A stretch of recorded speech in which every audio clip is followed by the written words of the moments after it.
Hi అండి, welcome to my another mini vlog. ఇదైతే పండుగలు డే 2 అనమాట. సో పొద్దున్న మొత్తం కొంచెం పిండి వంటలు వండి అలసిపోయి కూర్చున్నాము.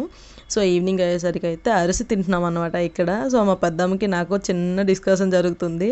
సరదా డిస్కషన్ అనమాట. నీది పెద్ద అరిసి అంటే నాది పెద్ద అరిసి అని కొంచెం మాట్లాడుకొని సరదాగా కూర్చున్నాము. అంతలోపు అయితే సాయిరామ్ బట్టలు తీసుకొచ్చారు. సో వాళ్ళు నా చిన్నప్పటి నుంచే అతనే బట్టలు తెస్తారనమాట. డ్రెస్సెస్ అవని, శారీస్ అవని. మమ్మీ ఆల్రెడీ శారీ తీసేసుకున్నారు, బట్ నీకు ఏదైనా నచ్చితే చూడు, ఇంకోటి ఏదైనా ట్రై చేయి అంటే సరే చూస్తానని చెప్పి ఒక సింపుల్ జార్జెట్ శారీ తీసుకున్నాను. సో శారీస్ అయిపోయాక ఫ్రెష్ అప్ అయి స్నానం చేసి గుడికి బయలుదేరామన్నమాట. సో గుడికి వెళ్ళే దారిలోనే కొంచెం ప్రసాదం కోసం ఫ్రూట్స్ ఏమైనా తీసుకొని గుడి దగ్గరికి వెళ్ళాం. గుడి దగ్గర వెళ్ళేసరికి కోలాటం ఈరోజు చేస్తున్నారంట. నాకు ముందు నుంచి ఇన్ఫర్మేషన్ లేదు నాకాడ, బట్ నేను వెళ్ళి షాక్ అయ్యాను. సో కోలాటం జరుగుతుందంటే కొంచెం పూజ అయ్యాక ప్రసాదం తింటూ అక్కడ వెయిట్ చేస్తున్నాం స్టార్ట్ అయ్యేసరికి.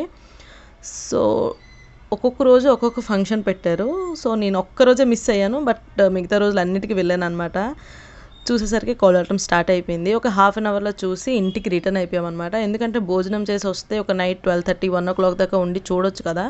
తినకుండా వెళ్తే అమ్మ నాన్న మనసు మొత్తం అటే ఉంటుంది తినలేదు అని తినుకొని వద్దామని ఇంటికి వెళ్ళామన్నమాట. ఇంటికి వెళ్ళి తినేసి డ్రెస్ చేంజ్ చేసుకొని మళ్ళీ తిరిగి బయలుదేరాం. నేను, మా ఫ్రెండ్ అండ్ మా మమ్మీ వెళ్ళామన్నమాట. ఈసారి ముగ్గురమే వెళ్ళాం.